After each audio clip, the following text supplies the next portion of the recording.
আমি পাড়ে কচু রান্না করার জন্য কচু নিয়ে নিয়েছি, সিদ্ধ করে নিলাম, ছেড়িয়ে নেবো খোসা, ভালোভাবে ধুয়ে নিব।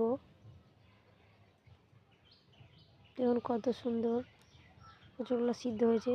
মশলা করে নিলাম, রসুন বাটা, আদা বাটা পেস্ট করে নিলাম।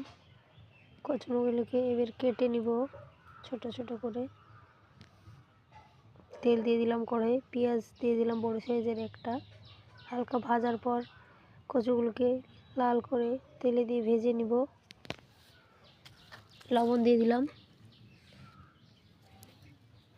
নাড়াচাড়া করার হলুদ দিলাম, লঙ্কা দিলাম, ধনে দিলাম, আদা রসুন পেস্ট দিয়ে দিলাম।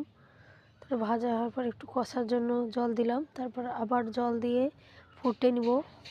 টমেটো দিয়ে দিব বড় সাইজের দুটো।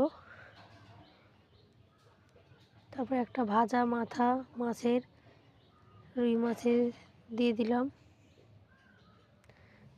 জিরে গুঁড়ো দিয়ে দিয়েছি, স্কিপ হয়ে গেছে।